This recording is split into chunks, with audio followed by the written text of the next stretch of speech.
J'adore l'univers de Terraform Mars. Pourtant, aussi cool que soit ce manga, comptez pas sur moi pour y vivre. Si je m'y fais isekai, je fais comme certains l'ont dit en commentaire, je saute sous un autre camion en espérant tomber dans un meilleur univers. Non, parce que quand tu connais pas, tu dis que des cafards humanoïdes qui vivent sur Mars, ça va. Au pire, ils sont sur Mars quoi, c'est pas ton problème. Et bien détrompe-toi, ces saloperies sont bien décidées à se venger de nos coups de claquettes, alors un conseil, écoute bien cette vidéo si tu veux savoir comment survivre dans Terraform Mars. D'ailleurs, tu t'en doutes sûrement, mais pour traiter un tel sujet, je vais pas mal spoiler le manga. Alors, si t'as pas encore lu ce chef-d'œuvre, fonce le lire avant de regarder la vidéo. Allez, c'est parti! D'ailleurs, je tiens à remercier Filmora qui sponsorise la vidéo. Si vous voulez apprendre le montage ou vous lancer vous aussi sur YouTube, je ne peux que vous conseiller ce logiciel. Filmora, c'est vraiment l'un des meilleurs logiciels pour débuter, vu qu'il est assez complet et il a même une version gratuite. Et dernièrement, j'ai pu tester la version 13 et il y a vraiment de tout. T'as les outils, les effets, une banque d'images, la possibilité de capturer des vidéos et en plus, il y a plein de nouvelles fonctionnalités avec de l'IA pour pousser les outils encore plus loin et vous permettre de créer encore plus vite. Par exemple, moi, s'il y a un truc que j'aime vraiment pas, c'est le dérochage. C'est simple, t'as un fichier avec de la facecam, avec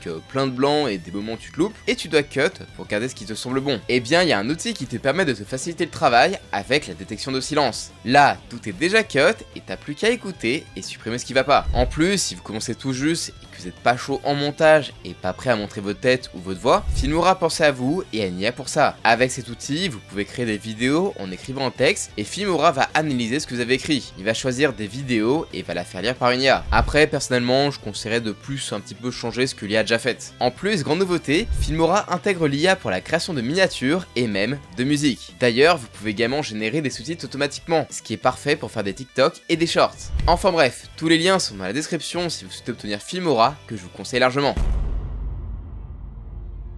Comme d'habitude, je n'allais pas faire une vidéo sur la survie sans vous faire participer. Et vous avez été très nombreux à me répondre dans l'onglet communauté, et ça, je vous en remercie. Mais forcément, parmi toutes ces nombreuses propositions, il y en avait certaines qui ne marchent pas du tout. Le premier truc auquel vous avez pensé, c'est évidemment d'utiliser un insecticide. Et forcément, si t'as pas lu le manga et qu'on te demande comment te débarrasser de cafards géants de l'espace, ça peut sembler être une bonne solution. Après tout, ça marche bien sur Spider-Man. Sauf que les Terraform Mars n'ont rien de cafard ordinaire. Désormais, ils ont évolué pour obtenir toutes les capacités de survie de dingue d'un cafard, mais à l'échelle humaine. Ils sont ainsi si forts que même l'insecticide employé par la mission Bugs 2 envoyée pour les éradiquer, ça n'a rien fait du tout. Vu toute la horde qui les attaquait, je pense même pas que ça leur a filé le mon petit rhume qui aurait pu les ralentir. Donc désolé, cette solution ne marche pas. L'autre moyen assez radical auquel vous avez pensé, c'est de carrément les bombarder à coups de bombes nucléaires. Ah ouais, vous y allez pas de maman de vous. Et sur le principe, vous avez raison. Face à ces sales bêtes, il faut employer les grands moyens. Sauf que déjà, il faut doser, et là encore, ça ne suffit pas. Déjà, sachez qu'à la base, si on a envoyé des cafards sur Mars, c'est justement parce qu'ils étaient les seuls à pouvoir tanker les radiations martiennes, et c'est ça qui les a carrément fait muter en ces monstres. Donc les radiations ne leur feront rien du tout. Le seul truc qui pourrait les buter, c'est la déflagration de l'impact, et encore. Déjà, tu pourras pas tous les tuer comme ça, mais en plus, on a déjà vu que certains d'entre eux survivent à d'énormes explosions grâce à leur cape anti-explosion. Bon après, j'ai vu qu'il vous restait en stock encore une idée bien plus extrême pour vous débarrasser de ces foutues blattes. C'est simple, c'est détruire Mars. Alors là aussi, c'est là d'être une bonne idée, sauf qu'en soi, ça causerait forcément la perte de l'humanité. Faut pas oublier que le manga Terraform Mars se passe dans le futur, et là-bas sur Terre, c'est la giga merde. Surpopulation, pauvreté, famine et pollution, tous ces trucs affreux font que s'ils ont colonisé Mars, c'est parce que la Terre ne tient plus. Donc s'ils faisaient péter la planète, c'est ciao pour l'humanité sur long terme. Et puis bon courage pour faire péter une planète. Et si on détruit la planète ou qu'on ne va pas sur Mars, maintenant qu'on sait qu'ils ont évolué, là non plus, pas sûr que le problème soit réglé. Parce que ces saloperies, ils sont pas juste super forts, rapides et résistants, ils sont aussi super intelligents. Du coup, ils sont totalement capables de réutiliser la navette de Bugs 1 pour venir directement sur Terre, histoire de venger leurs ancêtres qu'on chassait à coups de pied. Mais de toute façon, on n'a pas le choix, on doit aller sur Mars. Vu que depuis le retour de la mission Bugs 2, il y a un virus sur Terre qui se propage à grande vitesse et tue beaucoup de monde. Et comme son origine semble être sur Mars, et surtout, ça provient des Terraform Mars, faudra forcément y retourner si on veut pas disparaître. Et puis bon, les virus qui font chier, là c'est bon, je pense qu'on en a eu assez. Donc bon, si des moyens aussi radicaux que les vôtres n'ont pas marché, vous vous doutez bien que les persos du manga n'ont pas toujours fait mieux. Et surtout au début. Oui, quand tu tombes sur ces gros machins pour la première fois et qui viennent tout juste de buter un de tes potes sous tes yeux, tu réfléchis pas plus d'une seconde. Tu chopes un flingue et tu les plombes direct. Sauf que malheureusement, pour ceux de Bugs 1 et même d'Annex 1, les armes à feu conventionnelles ne sont clairement pas suffisantes pour leur faire du mal. Alors ils ont bien tenté de faire mieux en les démembrant avec leurs armes ou même les capacités animales issues de l'opération Emo, mais même ça, c'est pas mieux. Et même si t'arrivais à les décapiter, le combat ne serait pas fini pour autant. Loin de là, puisque leur seul et unique vrai point vital se trouve dans la poitrine. Donc bon, en général, t'oublies les flingues, à moins que tu sois super chaud avec pour leur tirer directement dans le point faible. Bah en vrai, évite. Ils pourraient très facilement récupérer tes armes et les utiliser contre d'autres personnes. Il faudra donc être super offensif pour en venir à bout. Et pour ça, bah il vous faudra une opération Emo. Ça te permet d'obtenir des capacités propres à n'importe quel animal, mais ça pose deux problèmes. Le premier, un chouïa important quand même, c'est qu'elle a un faible taux de survie. Mais bon, puisque c'est votre seule chance face au cafard sur Mars, désolé, mais vous allez pas avoir le choix. Et le deuxième souci, c'est l'animal choisi. Là, vous avez intérêt à bien réfléchir, car certains ne sont pas vraiment prévus pour le combat de cafard bodybuildé, et ils pourraient très bien vous tuer, sans trop de problèmes, même avec cette amélioration. Et tiens d'ailleurs, tu peux mourir très facilement contre un terraform Mars. Mais j'ai une solution pour que tu puisses survivre, il te faut t'abonner en activant la cloche pour ne rien louper des prochaines vidéos. Avec ça, c'est garanti que tu pourras survivre aux pires monstres, et même aux pires univers de manga, vu que tu vas tout savoir sur leurs secrets. Merci de ton soutien.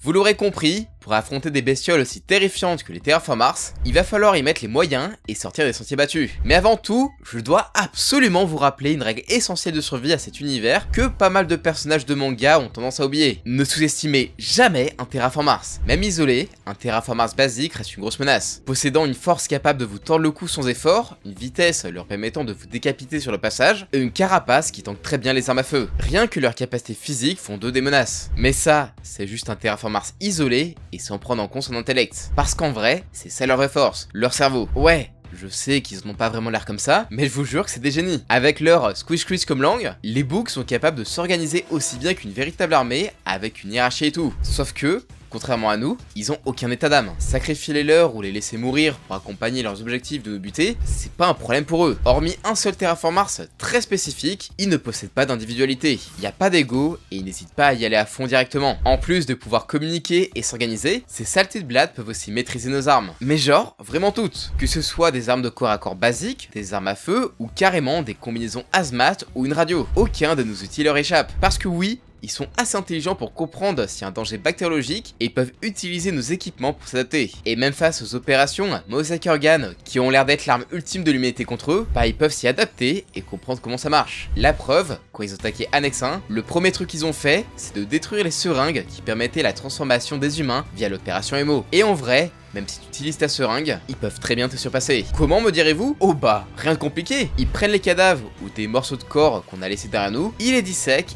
et paf, les voilà eux aussi capables de tenir les capacités d'autres animaux et insectes. En plus pour eux, il y a 100% de chances de réussite, vu que le Mosaic Organ qui permet cette transformation animale, bah ça vient de leur corps. Ils avaient juste besoin d'humains avec l'ADN d'autres animaux ou d'insectes, vu qu'il n'y en avait pas d'autres sur Mars. Du coup, avec tous les morts des missions Bugs 2 et Annex 1, c'est des dizaines et des dizaines de types d'animaux et d'insectes qui sont maintenant à leur portée. Ils étaient déjà ultra vénères, mais maintenant ils sont beaucoup plus puissants. Et autant, les terraform Mars basiques se font défoncer par les top tiers des humains, mais là c'est beaucoup plus compliqué. Du coup, dans leur arsenal, ils ont vraiment de quoi agir sur tous les fronts. Que ce soit sur la terre ferme, avec des pouvoirs issus de monstres de puissance comme la fourmi balle de fusil, sous terre, dans l'eau, ou même dans les airs, avec la vitesse fulgurante de la libellule. Et même à distance, ils ont des pouvoirs pour te défoncer. En plus de ça, à la tête de leur hiérarchie, ils ont des terraform Mars évolués, qui sont un peu leur guide suprême, et sont bien plus stratèges et intelligents que les autres. Après, heureusement, tout n'est pas perdu. Il existe quelques moyens de les arrêter et les tuer. Déjà, pour les terraform Mars basiques, l'UNASA a créé un lance-filet spécial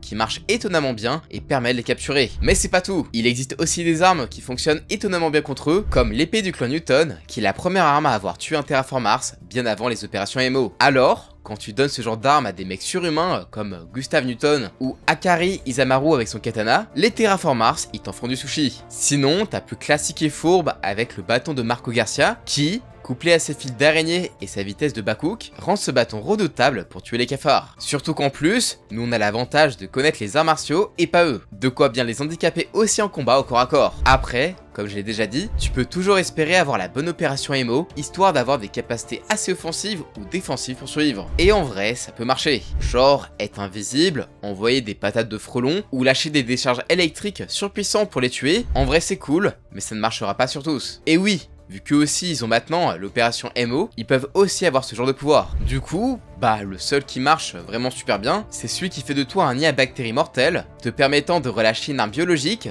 capable de tuer tout humain ou terraform Mars dans un certain rayon. Pas mal non? Ouais, enfin, si le rayon prend pas toute la planète, tu finiras par te faire tuer à distance, et t'es mort s'ils chopent une combinaison de protection ou qui redirigent le sens du vent avec leurs ailes. Et puis, faut pas oublier qu'ils sont assez intelligents pour fuir et préparer leur prochain assaut dans ce genre de situation. Mais pour moi, vraiment, les meilleures opérations MO à voir pour survivre dans ce monde, c'est clairement celle d'Eva Frost et de son ADN de planaire, et celle de Kai Yanshao et son ADN de champignon zombificateur de fourmis. Eva, pour faire simple, la meuf c'est celle. Il suffit qu'il lui reste ne serait-ce qu'une cellule de son corps et elle pourrait se régénérer et revenir à la vie. Donc niveau survie, elle est intuable. Sauf qu'en plus, quand elle s'est fait buter la première fois, elle a absorbé l'opération MO de son crush Adolf. Et maintenant elle peut balancer de lourdes décharges électromagnétiques pour taser les terraform Mars, ou bien pour se protéger. Quant à Kai, malgré le nom de son opération MO, c'est pas juste des fourmis qui peut parasiter, mais carrément les terraform Mars. Et je dirais que c'est les deux pouvoirs les plus pratiques. Surtout si t'es pas un combattant surentraîné, parce que même la crevette menthe, qui est le truc qui frappe le plus fort, bah si t'es pas aussi chaud qu'un boxeur, je pense pas que tu serais ultra efficace. Mais bon, sinon t'as le frelon asiatique qui est vraiment super balèze, ou la fourmi à balle de fusil. Et d'ailleurs en vrai je suis en mode tu peux choisir ton pouvoir, mais ça se passe pas comme ça. Il te croise avec une espèce auquel tu es compatible. Et crois-moi que la Chine aurait bien voulu avoir la puissance de la skill. Donc tu l'auras compris, si toi aussi tu veux survivre sur Mars, tu vas avoir besoin d'une opération MO et surtout de faire équipe. En combinant des pouvoirs animaliers différents ainsi que ce qui est propre à nous les humains comme les armes ou les arts martiaux, bah y a moyen de les déglinguer ou au minimum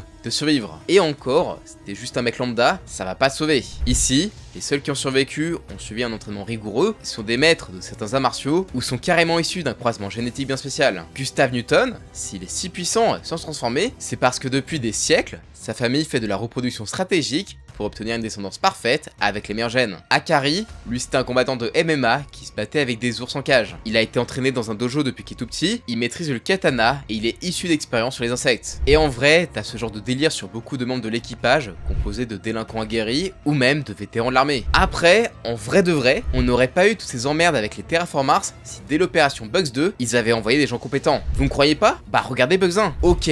Ils ont pas de super capacité d'insectes ou d'autres trucs dans le délire. Mais quand ils ont vu les terraform Mars, ils n'ont pas hésité à prendre les armes, vu qu'ils ont une formation militaire. Alors que pour Bugs 2, histoire que ça reste secret si ça foire, ils ont pris que des rebuts de la société ou des mecs tellement dans la dèche qu'ils auraient rien balancé en échange d'argent. Résultat, ils étaient clairement pas assez solides mentalement pour les affronter, et ce, malgré leur pouvoir. Alors qu'en vrai, si des Bugs 2, ils avaient envoyé des militaires avec leur pouvoir, ça aurait été réglé avant que les terraform Mars ne se mettent à faire des opérations MO. Mais bon, l'homme est trop con, et ça va forcément nous conduire à notre perte. Vous avez été pas mal à me dire qu'il serait bien de rester sur la Terre pour être safe. Eh bien, je suis désolé de vous l'annoncer, mais vous allez pas survivre ici non plus. Et pour une très bonne raison, ils sont déjà là, et ce, depuis très longtemps. Déjà, rien qu'à la fin du tome 1, ils sont déjà sur notre planète. Alors en soi, on en a chopé certains, ils ont été élevés en labo, et ils ont servi de cobayes ou d'usine pour pouvoir faire des MO, et bien sûr, d'entraînement pour les Russes. Sauf que, c'est pas tout. À la fin de la mission Bugs 2, tu vois sur Mars que les cafards vont commencer à évoluer grâce au reste de l'équipage, et à la page suivante, t'es sur Terre, tu vois qu'il y a une petite fille qui dit qu'il y a un gros cafard dans la maison, la maman elle est en mode « courage, je vais le faire », et là tu tournes la page, et il y a un terraform Mars avec écrit To the Next Dimension. Après, moi je pensais que c'était une connerie en mode univers alternatif ou blague comme à la fin des tomes de Senka. Surtout que dans le tome suivant, bah on n'en reparle jamais. Et tu passes directement à la préparation de la mission Annexe 1. Sauf que non, le truc avec la fille, ça s'est vraiment passé. Elle s'est fait enlever par les terraform Mars, elle a grandi et elle a servi dans une sorte d'élevage. On lui a fait subir plein de trucs douloureux et les cafards se sont servis d'elle pour qu'elle se reproduise avec un autre humain afin de faire des terraform Mars hybrides. Et ça, on le voit à partir du tome 19. Et on apprend que sur une année, plus de 8711 personnes ont disparu. Et apparemment, ce sont des victimes de terraform Mars. Et si vous avez lu le spin-off de Boshi, Terraform Mars Asimov, vous savez qu'il y a déjà 2 terraform Mars qui sont sur Terre, vu qu'il y a eu du trafic de terraform Mars par la Mafia Rouge. Bon, dans ce spin-off, t'en vois quelques-uns, mais bon, Asimov a réussi à les gérer. Mais il est dit qu'avec leur vitesse de reproduction, s'ils étaient libres, toute l'humanité serait menacée d'extinction. Et là, t'as une méga double page avec le Kremlin qui se fait détruire par les terraform Mars, et avec le style de Boichi, c'est vraiment terrifiant. D'ailleurs, allez lire les spin-offs, ils sont vraiment cool. Mais bref, ils sont présents sur Terre depuis plus de 20 ans. Et oui, ils sont de retour à la maison. Du coup, c'est 1000 fois pire que sur Mars. Déjà, sur la planète rouge, sans leur grand chef, ils sont pas méga bien organisés, même si au fur et à mesure, ils ont développé des stratégies. Et sur Mars, un individu en tant que tel n'est pas méga bien entraîné. Alors que ceux présents sur Terre, ils sont autonomes, suivent des plans, et s'échappe en cas de souci. En plus de ça, ceux sur Terre se cachent très facilement dans des immeubles ou dans des recoins ultra sombres. Non vraiment, sur Terre, ils sont beaucoup plus avantagés. Et ils profitent tranquillement des égouts où il y a toute une colonie. Et en plus, ils sont ultra chauds pour s'infiltrer. Pour vous donner une idée, il y a plus de 100 000 Terraform Mars cachés rien qu'à Tokyo. Ils étaient très organisés, utilisaient des ordinateurs et parlaient dans des talkie-walkie. Et en plus, ils pouvaient choper des armes. Non vraiment, si t'es sur Terre, en fonction du pays où t'es, c'est ciao pour toi. Genre le Japon.